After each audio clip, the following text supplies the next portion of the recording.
বাড়িতেই কিভাবে খুব সহজে কেএফসি চিকেন ফ্রাই বানিয়ে নেবেন সেটাই আজকে দেখাবো। তো আমি বাড়িতে বানিয়েছিলাম, যথেষ্ট ভালো হয়েছিল। চিকেনটা দেখেই বুঝতে পারছেন কতটা সফট হয়েছিল। তো চলুন রেসিপিটা আপনাদের দেখিয়ে দিই। ফার্স্টেই আমরা একটা তৈরি করে নেব, যার মধ্যে 2 চামচ টক দই দিয়ে বেশ খানিকটা পরিমাণে জল দিয়ে অল্প পরিমাণে লবণ দিয়ে তার মধ্যে যে কেএফসি করার যে চিকেনগুলো মোটামুটি মিডিয়াম সাইজই নিয়েছিলাম আমি, চিকেনগুলো ভালো করে ধুয়ে পরিষ্কার করে সেই চিকেনগুলো এই জলটার মধ্যে ডুবিয়ে রাখবো। এতে চিকেনটা অনেকটা নরম হবে, এর মধ্যে লবণটাও ঠিকমতো ঢুকবে। আমি মোটামুটি ঘন্টা দেড়েক মতো ওটা ঢেকে রেখেছিলাম।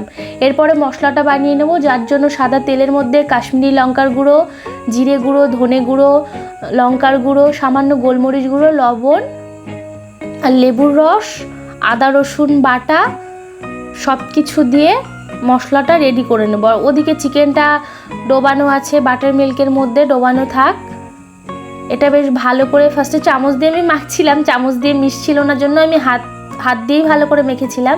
শেষে অল্প সামান্য পরিমাণে সয়া সস দিয়েছিলাম, দিয়ে মশলাটা সব কিছু উপকরণগুলো একসঙ্গে ভালো করে মিশিয়ে নেব। মিশিয়ে নেওয়ার পরে এই বাটার মিল্কের মধ্যে চিকেনটা মোটামুটি 1.5 ঘন্টা মতো ডুবিয়ে রাখা ছিল। এটা যতক্ষণ রাখা থাকবে তত চিকেনটা সফট হবে। আপনারাও চেষ্টা করবেন 1 থেকে 1.5 ঘন্টা মতো রাখার। যখন চিকেনগুলো আমরা তুলবো, জলটা যতটা পারবেন চিপে নিংড়িয়ে নিয়ে তোলার চেষ্টা করবেন। আমি হাত দিয়ে চেপে চেপে জলটা একদম করে নিয়ে তারপরে মশলার মধ্যে চিকেনগুলো সব দিয়ে দিলাম। দিয়ে এবার ভালো করে চিকেনগুলোর সঙ্গে মশলাটা ভালো করে মেখে নেব। বাড়িতেই ঘরোয়া উপকরণ দিয়ে আমরা চাইলে রেস্টুরেন্টের স্টাইলে খাবারের স্বাদ আনতেই পারি। খুব বেশি ঝামেলার কোনো কিছুই নয়। বাইরে গিয়ে খাওয়ার থেকে ঘরোয়াভাবে স্বাস্থ্যকর খাবার খাওয়াটা অনেক ভালো। তো ছেলের আবদারেই বানিয়েছিলাম। চিকেনটা ভালো করে মেখে নেওয়া হয়ে গেছে। এবার একটা পাত্রের মধ্যে ঠিক যে পরিমাণে ময়দা নেব তার হাফ পরিমাণ কর্নফ্লাওয়ার নেব।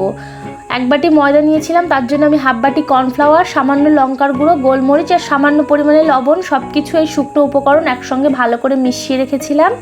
আর অন্য একটা সাইডে বাটিতে একটা ডিম, তার মধ্যে সামান্য লবণ আর গোলমরিচ গুঁড়ো দিয়ে আর তার মধ্যে সামান্য পরিমাণে ময়দা দিয়ে ডিমটাকে ভালো করে ফেটিয়ে নিয়েছিলাম। ফেটিয়ে নেওয়ার পর এবার মেইন যে কাজটা, যে চিকেনের গায়ে আমরা দোকানে খেয়ে থাকি চিকেনের গায়ে যে কুড়মুড়ে ব্যাপারটা, সেটা ঠিক কী করে আনা যায় সেটাই চলুন আপনাদের দেখিয়ে দিই। এখানে পুরো একদম ঠান্ডা বরফ জল নিয়েছিলাম, তার মধ্যে কটা আইসের কিউব দিয়ে দিয়েছিলাম।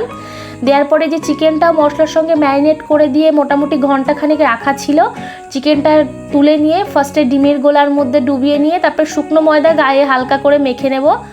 মেখে নিয়ে ভালো করে চেপে চেপে মশলার সঙ্গে মেখে যতটা পারবো হাত দিয়ে ঝরিয়ে নেব। নেয়ার পরে এই দেখুন চিকেনটা আমি বরফ জলের মধ্যে একবার হালকা করে ডুবিয়ে তুলে নিলাম। তুলে নিয়ে আবার ময়দার মধ্যে দিলাম, দিয়ে চেপে চেপে চেপে চেপে ভালো করে ময়দাটা মেখে এই যে ঝাড়া দিলেই এই যে গায়ের যে কুরকুরে ব্যাপারটা ওটা কিন্তু চলে আসবে।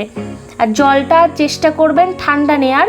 ঠান্ডা বলতে একদম বরফ জল হলেই ভালো হয়। যতটা ঠান্ডা নেবেন এই গায়ের ব্যাপারটা তত ভালো আসবে। এই যে দেখুন আমি সব তৈরি করে নিয়েছিলাম একটা একটা করে।